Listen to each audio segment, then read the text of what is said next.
ஸ்தோத்திரம். கர்த்தர் உங்களை ஆசீர்வதிப்பாராக. ஒரு சில ஜனங்களை நாம் பார்க்கும் பொழுது அவர்கள் தான் உண்டு, தன்னுடைய வேலை உண்டு.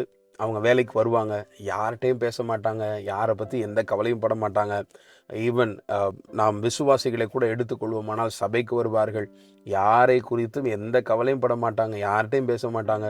ஒருவேளை அவருடைய சொந்தக்காரர்கள் இருப்பார்களானால் அவரிடத்தில் மாத்திரம் அப்படியே பேசிக்கொண்டு மற்றவரிடத்தில் பட்டும் படாமல் அப்படியே இருந்து கொண்டு அவர்கள் சென்று விடுவார்கள். வேலை பார்க்கிற இடத்துல அவர்களுக்கு நெருக்கமான நண்பர்கள் யாராவது இருப்பார்களானால் அவர்களை மாத்திரம் பார்த்துவிட்டு அப்படியே போய்விடுவார்கள். தான் உண்டு, தன் வேலை உண்டு.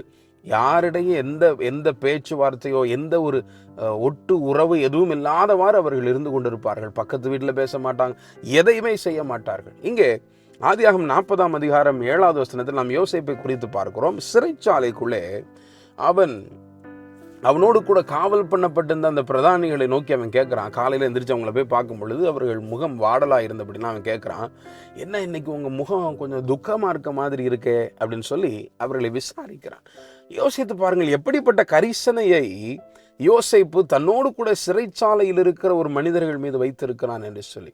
பிரியமான தேவனுடைய பிள்ளைகளே, உங்களோடு கூட வேலை பார்க்கிற ஜனங்கள் யாராவது, பிள்ளைகள் யாராவது சோகமாக படிக்கிற பிள்ளைங்கள் கொஞ்சம் சோகமாக வருத்தமாக இருப்பார்கள், அவரிடத்துல விசாரியுங்கள், ஏன் இப்படி வருத்தமாக இருக்கிறீர்கள்? உங்களுடைய நண்பர்கள் யாராவது, உங்களுடைய சபைக்கு வருகிற விசுவாசிகள் யாராவது முக வாடலாக அல்லது அவர்கள் பலவீனமாக இருப்பார்களா, அவர்களை விசாரிங்க, எப்படி இருக்கீங்க, என்ன செய்கிறீங்க, உங்களுடைய குடும்பம் எப்படி இருக்கிறது, பக்கத்து வீட்டில் இருக்கிறவங்க ஏதாவது ஒரு பிரச்சனையில் இருக்கிறாங்க அப்படின்னா நமக்கு தெரிகிற அவரிடத்துல விசாரிங்க, எப்படி இருக்கீங்க, எப்படி என்ன செஞ்சுக்கிட்டு இருக்கீங்க, எப்படி போய்கொண்டு இருக்கிறது, எல்லாவற்றையும் விசாரிங்கள். இந்த கரிசனை மற்ற மனிதர்கள் மீது நமக்கு ஏற்பட வேண்டும். தேவனுடைய சாயலால் சிருஷ்டிக்கப்பட்டிருக்கிற எல்லா மனிதர்கள் மீதும் மற்றவர்கள் மீது நாம் கரிசனை கொள்வோம். ஆமென்.